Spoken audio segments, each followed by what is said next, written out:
Welcome back. We continue to unpack the significance and the meaning of the court judgment by the Pretoria High Court yesterday in the matter between Reynold David de Beer, Liberty Fighters Network and Holabone Renaissance Foundation and the Minister of Cooperative Governance, where the judge has ruled on the rationality of the lockdown ruling regulations, finding that they were unlawful and unconstitutional and even invalid in some instances. I'm joined for this discussion by Nthabiseng Dubazana from Dubazana Attorneys and Dr. Justin Ramages from TGR Attorneys. Just a short while ago, Justin, we were talking about your reaction to this and what is the meaning of this. I said, has the state exposed itself to civil suits, to some kind of lawsuits because of this particular judgment? Or should we have to wait until we see how cabinet currently studying this judgment, how they respond to it?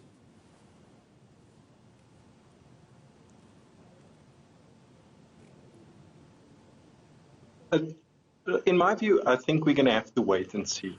What is the judgment? The effect of the judgment is that some of the provisions in the judge's view has been declared irrational. That doesn't apply to all of the regulations. He specifically stated that when it comes to nightclub, closing the border, the tobacco issue, that falls out of the scope. What he wants the state to specifically test is the rationality of the specific provisions which he has declared to be unconstitutional, firstly, and on that basis, invalid. And so the state, in studying the judgment, needs to test the rationality of those aspects. If they have supporting information supported by its broad engagements with different stakeholders, the scientific community, considerations amongst the state and the executive and other partners who've contributed to the decision-making of the minister, what we could find is that some of the provisions that have been declared unconstitutional actually could be constitutional, and the state could appeal it on that basis. However, there are specific provisions where on the face of the document alone, we don't understand how a restriction on certain clothing items, certain consumables will lead to a reduction in COVID-19.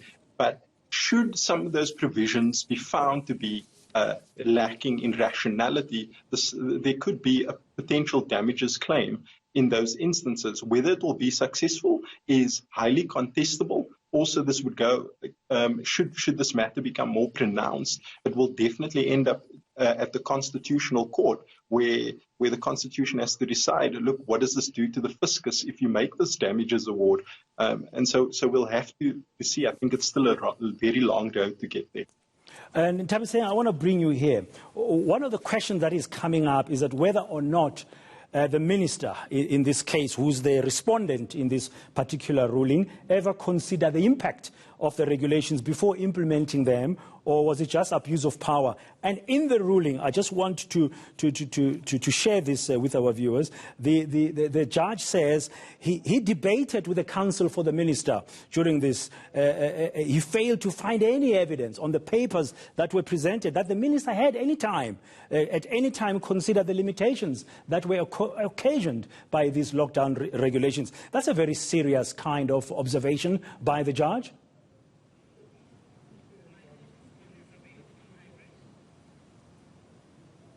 Very true. It is very serious. But I would assume that no one can act alone in doing such or making the regulations or any law for that matter. So I do think that there was some kind of consultation with other spheres of government and also other specters of the society, be it business and consumables and everything else that has been in dispute lately. However, I do not think that the thought process in terms of the limitations on the rights of the people was actually considered.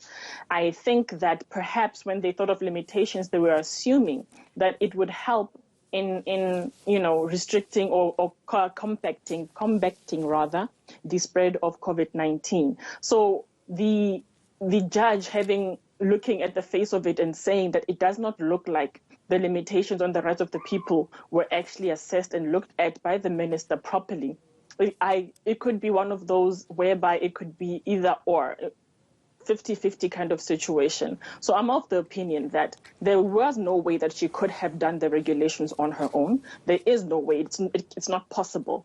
But it is possible that when they looked at possibly Section 36 of the Constitution, they justified the limitations, saying that it makes sense under this current disaster that we're in, that we can limit the rights of the people to the extent that we feel that it would save them. However, they did not align themselves with every single aspect of the Bill of Rights as it is promulgated in the Constitution. And the Bill of Rights, where we're at. Yeah, and that's where we're at. And the Bill of Rights sits right in the middle of the Constitution. I'm pleased to say we are now joined on the line together with you, Nthabiseng and Justin, by Professor Michael Osborne.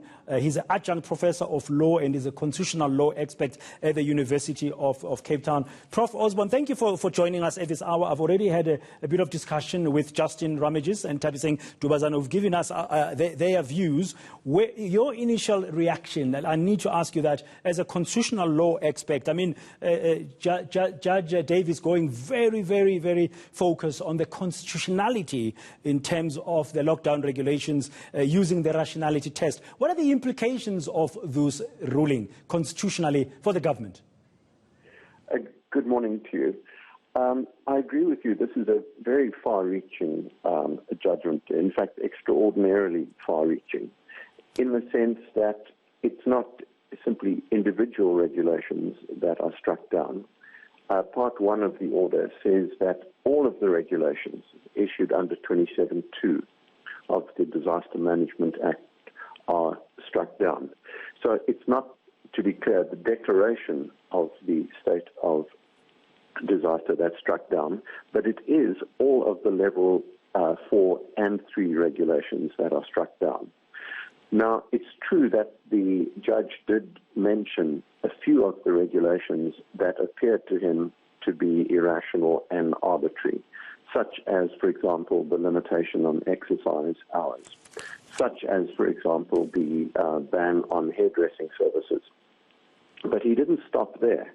Having given a couple of examples of what seemed like egregiously irrational limitations, he went on to say that the entire edifice of the sets of regulations must be struck down for the reason that the minister had not considered the limitations on constitutional rights with respect to each and every regulation separately. That had not been done. Now, that doesn't mean that it's not possible for such justification to be given, but the point of the 14-day suspension is to allow the minister the opportunity to go back, essentially redraft the entire set of regulations, this time bearing in mind in each individual case the consequences and the possible justification in terms of constitutional rights. And I guess this time around, when government is going to be responding, they're going to have to perform much better than what it seems they did in the affidavit that was submitted by the Director General, because the judge pointed out that it contained mere platitudes. Those are the words of the ruling. The Director General's affidavit contains mere platitudes in a generalized fashion in this, but nothing of substance. I think this time when the government goes back, they're going to have to provide things of substance, Prof? Yes, that's quite right. It seems to me that the judge's criticism was twofold. Not only do the regulations themselves, in their own words, provide the indicia of rationality, but it appears that the affidavit that was placed before the court was entirely inadequate. Now, one has to speculate, but the fact is that the parties had very little time in which to prepare their affidavits. This is a huge application. The minister was given only a couple of days. She missed one deadline. She then got in a late affidavit. But this affidavit seems to have been, perhaps because of the shortage of time, entirely inadequate in providing adequate justifications in the sense that it was not indicated how and in what manner the relevant constitutional rights had been taken into account with respect to each and every regulation. Now, is it possible, I've asked this to Justin Ramages as well, and I would also like to hear Nthabiseng Dubazana's view later on. Is it possible that, depending how the government responds, it will have to bear in mind that it might have exposed itself to lawsuits, Prof? Well, there'll certainly be multiple lawsuits in the sense that, inspired by this decision, people will probably go to other courts with respect to other more particular aspects of the regulations. But if you're thinking in terms of civil suits, and I assume you're talking, for example, of people who've had to close down their businesses and have lost possibly huge amounts of money, I think that's a much more difficult question, because in the ordinary course, the government has immunity against civil lawsuits arising from unlawful or irregular legislation. It's very, very rare that a court will say that effectively the taxpayer must pick up the burden for mistakes made by the government. So I'm in fact doubtful that anyone will ever see a penny of civil reparations, even assuming that all of these regulations are out of order. Okay, Nthabiseng, very briefly, what would your view be regarding this point?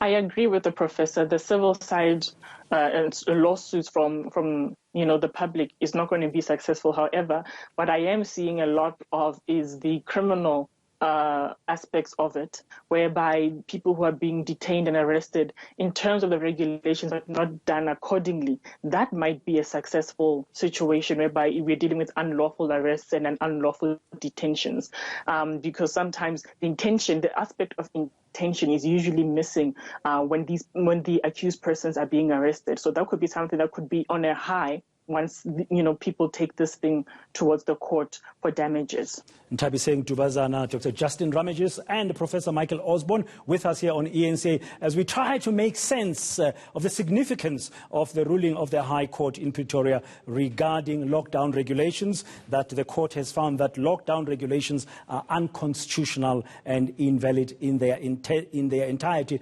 particularly during level 4 and level 3. This is ENCA. We continue our discussion shortly.